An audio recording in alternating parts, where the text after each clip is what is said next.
Je t'ai proposé de venir ici, donc on est dans le bois de Boulogne, c'est un lieu assez exceptionnel et c'est aussi un lieu génial, pour balader ses enfants. Tu es papa, la parentalité, c'est assez récent pour toi. Quand tu y penses là, comme ça t'inspire quoi? Bah, moi, ça m'a inspiré en premier que ça m'a élargi ma conscience, quoi. J'avais une conscience écologique. J'avais aussi une, euh, une activité écologique, associative notamment. Et puis d'un coup, je me suis retrouvé avec un petit être que j'aime fort et dont je suis responsable, qui va vivre beaucoup plus longtemps que moi. Donc sans partir dans des discours climatiques hyper complexes, c'est super simple. C'est-à-dire que 2050, je serai vieux. 2050, elle commencera sa vie professionnelle sérieuse, elle sera au milieu de sa vie. Et du coup, ces perspectives-là me semblent nettement plus concrètes. Je sens que je dois donner l'exemple. Et ça a été un décalage pour moi au niveau perso comme pro. C'est-à-dire passer de, on va dire, l'incantatoire, l'indignation, la prise de conscience à la prise d'action. L'action quand on a un bébé, c'est, bah, tu le disais, c'est hyper concret, c'est tous les jours en fait. Mon action, ça a été, à titre personnel, de vraiment aller de l'avant, de créer une association qui a pour mission, qui s'appelle Watch the Sea, et qui a pour mission de sensibiliser les humains à la préservation des écosystèmes côtiers. Donc on fait de l'immersion, on fait de la sensibilisation, on fait aussi de la contribution dans le sens où on ramasse des déchets, on fait des recensements de la qualité des eaux côtières, notamment à Marseille, et puis on fait de la communication pour justement indiquer à tout un chacun que c'est possible de s'y mettre. J'ai réalisé qu'avoir un bébé au niveau consommation, c'était l'univers du gaspillage, parce que tu achètes des choses qui ne sont pas à usage unique, mais presque quand même. Quand je te parle du textile, des vêtements, etc., donc tu fais attention à la circularité. Ok, ce que j'achète aujourd'hui, quoi qu'il arrive dans 4 mois, ce sera plus pour elle. Après, pour tout ce qui est nourriture et tout ce qui est soins, tu vas regarder la composition. En fait, tu Mmh. passes à peu près 5 fois plus de temps à regarder la composition de ce que tu donnes à ton enfant que ce que tu donnes à toi-même, que ce soit sur tout ce qui est soins ou nourriture aussi. Mais ce qui est intéressant, c'est que finalement, les questions qu'on se pose quand on devient parent, notamment la première fois, mais il peut y avoir des déclics, plus tard aussi, hein, ou même quand on devient grand-parent, tonton, tata, c'est que ce sont des questions très concrètes, effectivement, comme tu viens de le dire, hein. Qu'est-ce qu'il va manger, respirer, ingurgiter, toucher, et puis ensuite, il y a cette question que tu disais, que tu évoquais juste avant, celle finalement des générations futures. Est-ce que c'est pas la première fois de ton existence où tu t'es vraiment intéressé à ce qui allait se passer au-delà de ta propre existence? Ouais, carrément. En fait, c'est de la science-fiction, donc c'est cool dans un film. Mmh. Ils ont des costumes, c'est super technologique, ils ont des rayons laser. Ah, en fait, là, c'est ma fille qui va le vivre. Et il n'y a pas forcément de garantie qu'elle vive dans les mêmes situations. Il y a pas de garantie que ces étés soient pas invivables et que ces printemps soient des étés, etc., etc. Être un petit peu en mode bouddhiste et se dire je vais apporter ma contribution à ma propre taille, mais c'est super important parce que tu le fais en l'occurrence, pour ta fille. Est-ce que quand on devient parent, on réalise pas qu'on ne vit pas au-dessus ou à côté de la nature, mais dans la nature? Parce qu'il y a notamment souvent ce manque de sommeil pendant plusieurs mois qui nous rappelle à notre, animalité d'une certaine façon et aussi la façon dont on peut être challengé par ce petit bout qu'on comprend pas très bien et qui lui est sur des besoins primaires mais essentiels et cet amour inconditionnel.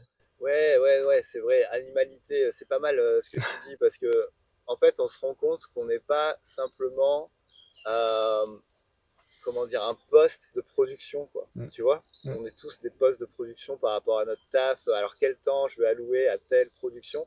À un moment donné, tu es un animal. À un moment donné, tu as besoin de telle quantité de sommeil dans ta journée pour pouvoir donner telle quantité d'attention à toi-même, puis à ta famille. Donc tu vis plus au même rythme. Tu as évoqué le travail. C'est vrai que le job, c'est un autre moment, par rapport à sa vie familiale. Mais enfin, quand on peut, lier, disons les 2, en tout cas, dans l'énergie qu'on met dans cette volonté de transition, c'est quand même pas mal. C'est le choix que tu as fait. Ouais, merci d'y penser. C'est vrai que après le choix associatif dont je t'ai parlé précédemment, il y a eu aussi le choix professionnel. J'ai choisi de travailler pour Freedom, qui est, si tu veux, la première plateforme digitale qui te permet, toi en tant qu'individu ou toi en tant qu'entreprise, de participer, de contribuer à la reforestation de la planète en plantant des arbres avec les agriculteurs du monde entier qui en ont le plus besoin. Et on va se baser sur une notion qui est extrêmement importante, qui est la transparence. Parce que tous les arbres que nous plantons vont être individuellement photographiés, géolocalisés et mis en ligne sur une page web qui va faire le suivi de ces impacts sociaux et environnementaux. Je ne peux pas ne pas te poser cette question. On a beaucoup parlé des bullshit jobs. Ouais. On parle aussi des greenwashing jobs. Yes. On a aussi entendu parler de ces pseudo-compensations carbone, le fait de replanter des arbres, c'était un peu du bullshit, etc. En quoi, là, c'est pas le cas? Bah, déjà, en quoi là, c'est pas le cas. Le greenwashing, c'est un buzzword en fait. Mm. C'est-à-dire que tout le monde l'emploie à tort et à travers, si bien que les personnes qui contribuent à une planète plus verte vont se voir, si tu veux, targuer de faire du greenwashing.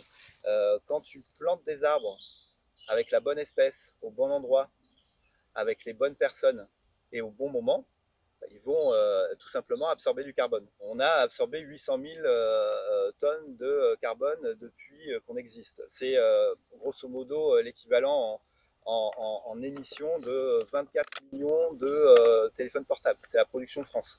Nous, si on fait ça aussi, c'est pour donner leur résilience économique et leur indépendance économique à aujourd'hui 183 000 agriculteurs. Ce sont des agriculteurs qui sont basés sur la ceinture équatoriale, ce sont des gens qui vivent de leur sol, ce sont des gens qui subissent de plein fouet les conséquences du changement climatique. En fait, le gros piège, c'est qu'on pense que le carbone, c'est l'ennemi public numéro un. Oui, il est en excès dans notre atmosphère, mais en fait, si tu le redistribues dans le sol, c'est là où est sa place. Si tu mets plus de carbone dans le sol, les sols vont être nettement plus riches et tu luttes contre la désertification.